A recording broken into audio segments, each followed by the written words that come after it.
नमस्कार मित्रमैत्रिणींनो, आज मी तुमच्यापुढे मौनी अमावस्या व्रतकथा, उपवासाचे महत्त्व, फायदे आणि उपाय ही माहिती आणि कथा घेऊन आली आहे. दरवर्षी माघ महिन्यातील अमावस्या तिथीला मौनी अमावस्या व्रत पाळले जाते. यंदा मौनी अमावस्या 9 फेब्रुवारीला म्हणजेच आज आहे.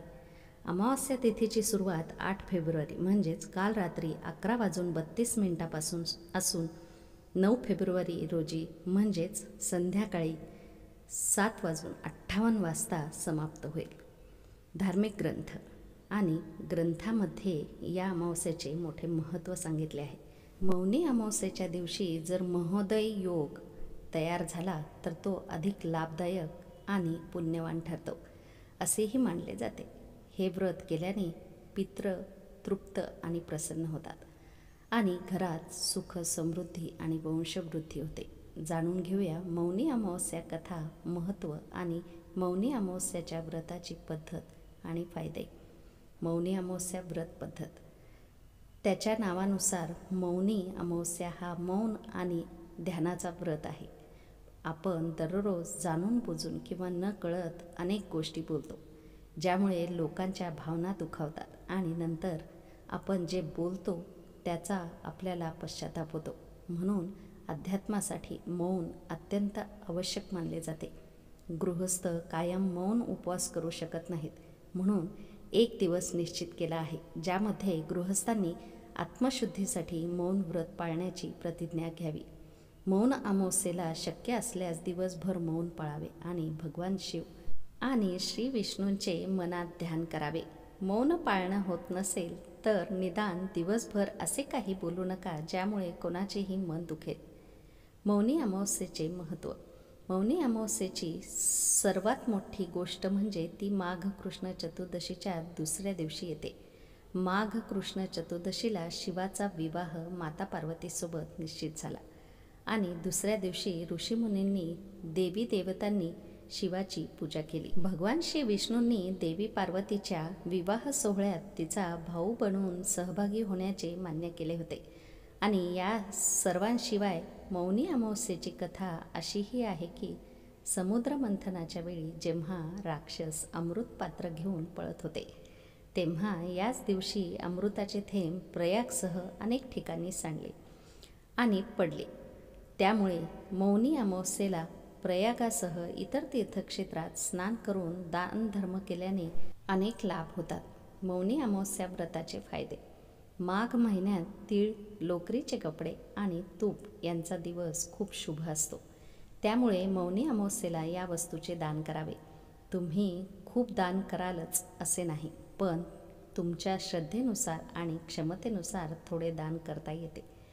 यामुळे शिवाचा आशीर्वाद प्राप्त होतो आणि व्यक्तीला मृत्यूनंतरच्या सर्वोत्तम जगात स्थान प्राप्त होते. मौनी अमावस्येच्या दिवशी मानवाला पृथ्वीवर आणणारा पहिला मनुष्य मनु ऋषींचा जन्म झाला अशी एक मान्यता आहे. मनु ऋषींच्या नावावरून या व्रताला मौनी अमावस्या असेही नाव देण्यात आले आहे. मौनी अमावस्या व्रतकथा. मौनी अमावस्येच्या कथेशी संबंधित प्रचलित कथेनुसार प्राचीन काळी कांचीपुरी येथे एक ब्राह्मण कुटुंब राहत होते. पती पत्नी दोघेही धार्मिक वृत्तीचे होते आणि त्यांचे घर धार्मिक पद्धतीने चालवत होते. त्यांचे नाव देवस्वामी आणि पत्नीचे नाव धनवती.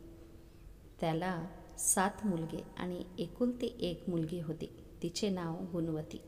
जेव्हा गुणवती मोठी झाली तेव्हा धनवतीने देवस्वामींना सांगितले की आता तिने आपल्या मुलीच्या लग्नासाठी वर शोधावे. ब्राह्मणाने बहीण गुणवतीची कुंडली आपल्या धाकट्या मुलाला दिली आणि गुणवतीच्या लग्नाचे प्रकरण पुढे जावे म्हणून ज्योतिषाला तिची कुंडली बघायला सांगितले. ज्योतिषाला मुलीची कुंडली दाखवली. त्याने सांगितले की मुलगी लग्न होताच विधवा होईल. जेव्हा ब्राह्मण कुटुंबाला या ज्योतिष्याची माहिती मिळाली तेव्हा ते खूप दुःखी झाले आणि त्यांनी उपाय विचारला. ज्योतिष्याने सांगितले की हे ब्राह्मण, सिंहल बेटावर सोमा धोबीन नावाची एक भक्त स्त्री राहते. जर मुलीच्या लग्नापूर्वी सोमा तुझ्या घरी येऊन पूजा करून आशीर्वाद देईल तर हा दोष दूर होईल. ब्राह्मणाने आपली कन्या गुणवतीला आपल्या धाकट्या मुलासह सिंहल बेटावर पाठवले. दोघे बहीण भाऊ समुद्राच्या किनाऱ्यावर पोहोचले आणि ते पार करण्याचा विचार करू लागले. समुद्र ओलांडण्यासाठी कोणताही मार्ग सापडला नाही. तेव्हा भुके आणि तहानलेले बहीण भाऊ पिंपळाच्या झाडाखाली विश्रांती घेऊ लागले. गिधडांचे एक कुटुंब झाडावर घरट्यात राहायचे. त्यावेळी घरट्यात फक्त गिधडाची पिल्ले होती. सकाळपासून ते भावंडांचे संभाषण हालचाली पाहत होते. संध्याकाळी जेव्हा आई गिधाड मुलांसाठी अन्न घेऊन घरट्यात आली तेव्हा मुलांनी आईला झाडाखाली पडलेल्या भाऊ बहिणींची गोष्ट सांगितली. त्यांचे बोलणे ऐकून आई गिधाडाला दोन्ही भाऊ बहिणींची दया आली आणि मुलांच्या सांगण्यावरून ती म्हणाली, आता काळजी करू नका, मी त्यांना समुद्र पार करायला मदत करेल.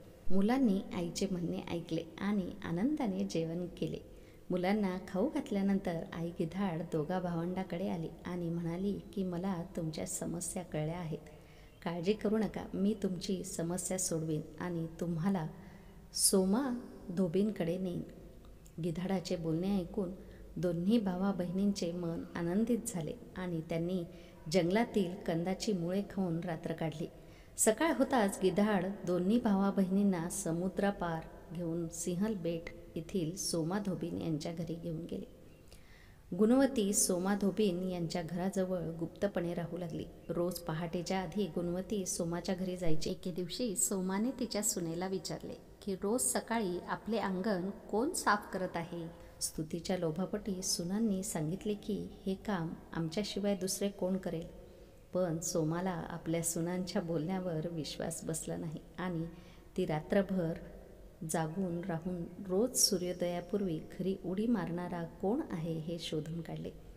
सोमाने पाहिले की एक मुलगी तिच्या अंगणात आली आणि अंगणात अंगण झाडू लागली.